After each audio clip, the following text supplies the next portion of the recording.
everyone, welcome back to my channel. Thank you so much for clicking on this video. As you can see from the title of this video, this is going to be my birth vlog. I am popping in now, even though I did do an intro when I first started actually filming my birth vlog, because I will be popping in kind of filling in the blanks, because as you'll see, my birth did not go, I don't like saying like as planned because it didn't go as planned, but that was ultimately the plan to bring Jude here, so it did go to plan, if that makes sense. Yeah, I just wanted to show my face before I started popping in randomly and you're like, wait, what's going on? And some of these clips are from my camera, some on my phone, so if you see the quality switching back and forth, just go along with it. Give me some grace, because obviously I was in the process of giving birth while I was filming these clips. But yeah, I think this will be very special to look back on with Jude, and I hope any of you all that have gone through birth and maybe can relate to my experience, or if you're getting prepared to go through birth. But yeah, let's just get into it. So you can probably tell I am not in labor right now, or at least I don't think I am. I could be in like very, very early stages of labor, but I wanted to start this video now because I want to make sure that I remembered everything, and I feel like some things are already happening. So last night around 8:30 p.m. on October 7th, I'm pretty confident my mucus plug started to come out. I kind of just stood up from the bed and I could tell some stuff came out, and then when I went to the bathroom, there's definitely more, a little bit of like a bloody show, if you know what that is. I'm not gonna go into what a mucus plug is. You can look it up yourself. And then, so I don't know, I've kind of been feeling some slight like period cramps since last week actually, but they're on and off. And I know that can happen anyway, so I didn't really think that much into it. But as I said in my third trimester update video, when I went to the doctor on Wednesday morning around like 10:30 a.m., I was told that Wednesday morning, so October 6th. Yeah, I was told that I was 1 centimeter dilated, and my OB did give me a membrane sweep. The way membrane sweeps work is that if they're successful, you're supposed to go into labor within 48 hours. So I was really happy when my mucus plug started to come out last night, because I was thinking it wasn't going to be successful. I'm kind of trying not to get my hopes up, because if I don't go into labor naturally, I will be induced. I'll start the induction process Sunday night, and I would really rather not be induced. If I have to be, it's fine. It's nice to know that at latest baby will be here in a few days, but I'm still just hoping that I can go into labor without being induced. The reason I decided to start this vlog this morning, it is now October 8th, it is 10 minutes to 8 a.m., is this morning more of my mucus plug came out. So it is possible that since Wednesday, maybe I'm like 2 centimeters now, 3 centimeters dilated, or that the membrane sweep actually did work, which would be great. When your mucus plug comes out, it can mean that labor is coming within a few hours, or it can mean labor is coming within a day, some days, or some weeks. So we really don't know for sure. Today I'm 38 weeks and 6 days. I'm still feeling that cramping. This is probably the most consistent I've felt the cramping, because it started, oh, did you hear that? That was my tummy. I'm a little hungry. The cramping started probably like early evening yesterday, and it's been pretty consistent up until now. So like,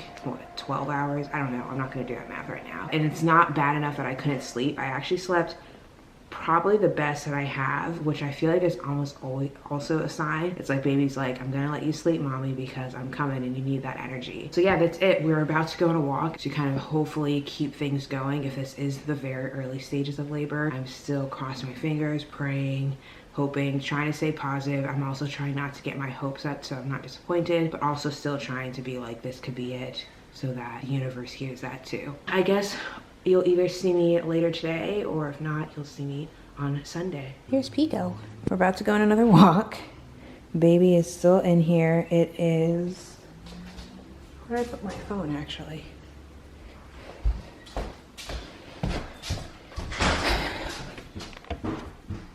It is 6:30, so yeah, we're gonna go on another like 30 to 40 minute walk. More of my mucus plug came out. I don't know if all of it's out or not, but another big chunk came out, and I'm still having just some cramping, so hopefully things are moving along. Let's see, a better shot of baby. I can't tell if she's low or not. I think she's gotten lower. Corey does not. We are in the hospital. Even though my mucus plug came out, I guess I did not dilate enough. Why does this, I don't know. None of these angles are gonna be good. Yeah, they actually weren't even able to check how dilated I am because my cervix is so high. I had that same issue when I went to the doctors, but she just really went up there. I have my IV in, but nothing connected. It's just in case like they have to connect something immediately in an emergency. But yeah, so we're staying overnight officially. I got to eat again, and I'll get to eat again tomorrow morning before I'm giving Pitocin. I was given Cervidil, I believe is what it's called, just to help my cervix soften and hopefully dilate a bit. I filmed a little clip on my phone. It's a pretty big room. This is the bathroom, and it has a big tub. And Corey has this little chair here. Oh, you got a snack out? They give us pretty big water, so I actually don't need my big water bottle. If you saw my what's in the hospital bag, it's where baby will be when she comes. And then Corey has a little bed there too. Yeah, probably won't update until the morning. All right, I've not updated in a long time. It's now 10:07. A lot has happened. We moved, wow, okay. We moved to a different room because our original room, there's Corey, the hot water wasn't really working. This one doesn't really work either, so it was dumb. And then, I don't even know what else happened. Yeah, so I couldn't sleep because of the pain I was in, which I was not really expecting. I don't think my doctor really explained that like I'd be in pain last night, and that kind of threw me off. So I did end up getting the epidural, which was not my original plan. If you've seen my pregnancy update videos, I'm still like a little bit disappointed in myself, but not as disappointed as I thought I would be. It's something I spoke about with my therapist, and I feel like that kind of warned me. I definitely feel better, was able to get some sleep. I'm still like on and off sleeping right now. If you are worried about getting an epidural for the pain, it does not really hurt, but I also just don't feel pain from needles, which is weird. Like the, It's not focusing well. It's a little better. I might be able to brighten it a bit. I feel like a lot of people are gonna come in. Yeah, that's better. The only thing that like you feel basically is the first shot that they put in that numbs you, the Novocaine, and that still is like barely a pinch. And then after that, like what you feel from the epidural shot is like just pressure and like kind of like fluid going in, but you really can't feel it. At least that was my experience. I know like some anesthesiologists are better at doing it than others, and so I don't know. But yeah, so I have the epidural now. I've been able to sleep. Before, that was kind of like the main decision for me, because I was expecting to be able to sleep last night. I didn't sleep as much during the day, and like I just knew I wasn't going to be able to do today without any sleep because it was just ridiculous. I think, oh yeah, so before the epidural I did get some kind of medication, I forget what it's called, and that gave me like an hour and 20 minutes of sleep. Fentanyl. Fentanyl? Okay. Yep. Yeah, that was it was a long night just to get us here, and I can't even say we got that much sleep, but definitely more than if we hadn't, or if she hadn't done the epidural. Yeah. So I've just been on and off sleeping now. And I can still move my like toes and like my legs kind of, but I can't lift them. They're just like heavy and like tingly, which isn't my favorite feeling, but again, to not feel the contractions at all is better. I'll try to film like actual stuff, so it's not just my face the whole time, but I feel weird also like just popping up the camera, so I don't know. Maybe I should have filmed that epidural, but too late now. This is what this room looks like. It's basically the same. This room's probably like a little bit smaller. Do you think? I think it's about the same. Okay. Okay, it's funny that in that clip I said that I'll try and do a better job of updating you all, and I didn't. I didn't really film anything else on my camera. The only thing I got were some clips on my phone, and that's because I ended up having to have a C-section. So as I explained in the clip before this, my plan was to go unmedicated, and I just, oh,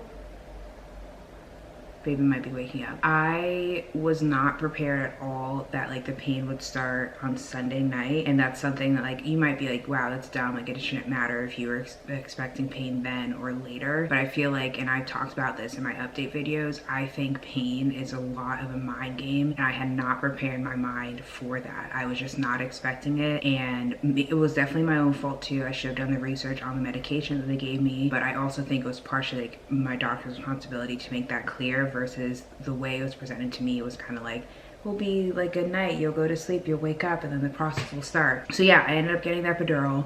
I'm still like not super happy I got the epidural, and sometimes I think like maybe if I didn't get the epidural things would have gone differently, because something that I did not explain. So the last clip you saw was on Monday, and when they came in to check me, I think when I filmed this clip, I was 2 centimeters dilated, and that was what I was, I think, like even early that morning. And so we went through the whole day, went through labor. Since I had that epidural, I wasn't feeling that much, so it wasn't as bad, but I actually didn't dilate that whole day. And so that's why I say I wonder if I didn't get the epidural, if I wouldn't have dilated. But I also felt like a little bit, I don't want to say, like, I don't want to not put the blame on myself because it was my decision, but I remember, I think Corey called whatever medication I got before the epidural, I don't remember the name, even though I just saw this clip. They said they could either give me a second dose of the epidural, and they're like, well, getting the second dose would be not that useful because you only get relief for a bit, so you should just get the epidural. And like, I don't know, I just didn't feel as supported in my decision to not get the epidural.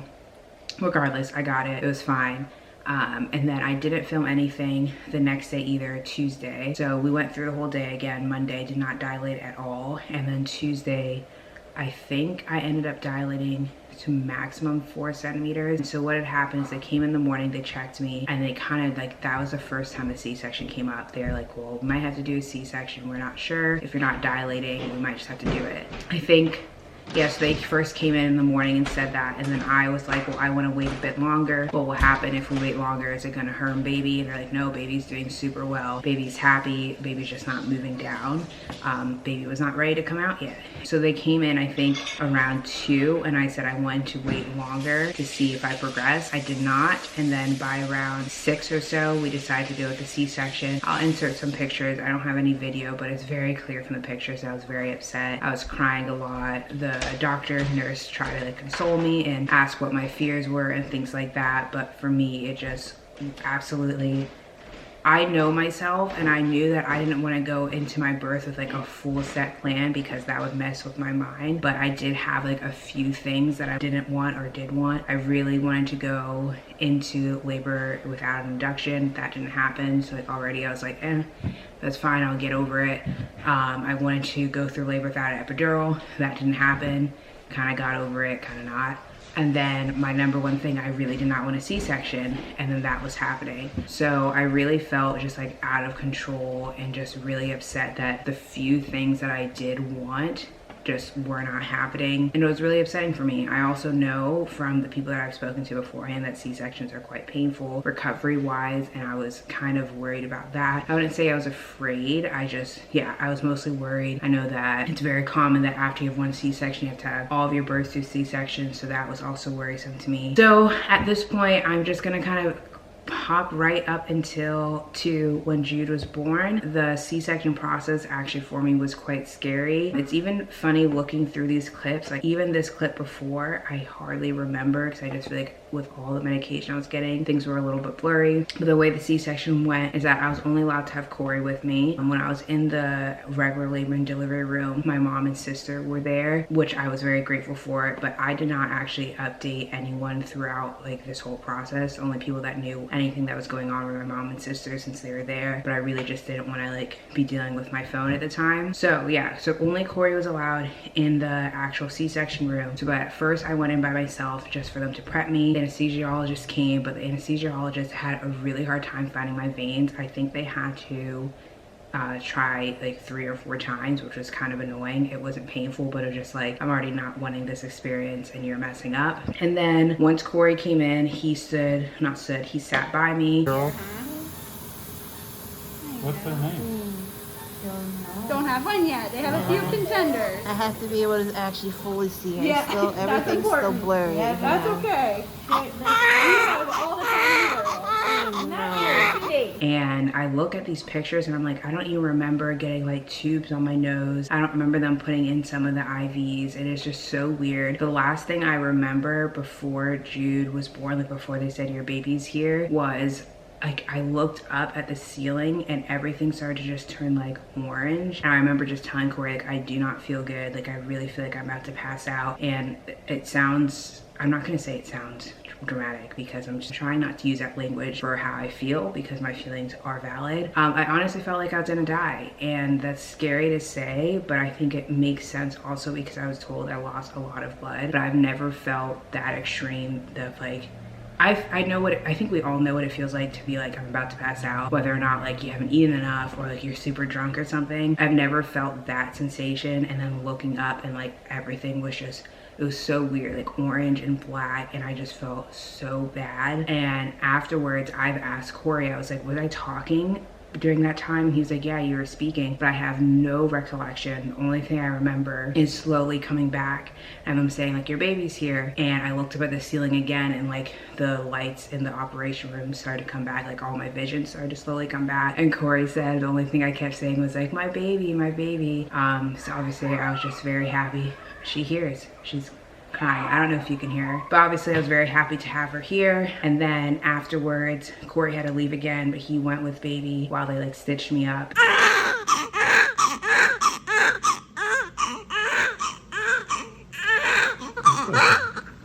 It's okay. Hey.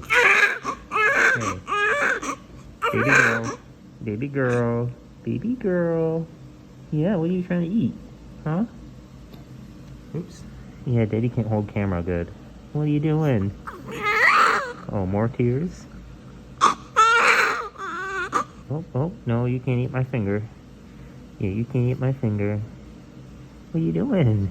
Your eyes about to open up a little bit for me? Huh? Oh, you got a bubble in your mouth. You have a bubble. Bubbly girl. Bubbly girl. What are you doing? Oh, there's another bubble. Yeah. It's okay. Mommy's gonna hold you soon. Yeah, she will. No. And then they brought me to the recovery room. I remember looking back and I wish I had it, and I just saw a bunch of blood on the ground. Yeah, as I said, I did lose a lot of blood. And then we did have to stay at the hospital until Friday. If you've had a C-section or know someone has a C-section, you have to stay for a bit longer. Can't even like really walk for a few days. Like you can like inch forward. And then immediately after we discharged, we took Jude to her first doctor's appointment.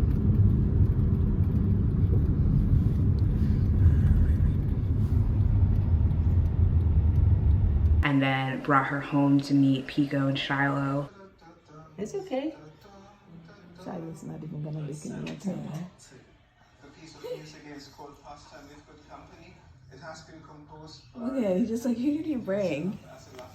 Okay. Oh, look at Bobby. Oh, She's baby. Shiloh's not even gonna try. Why is he that scared? Shiloh, you wanna come say hi? Look at him. Look at Shiloh. Like, Yeah. look at that. She says, who is that? So say hi. Say hi. Oh, Pico's just so scared.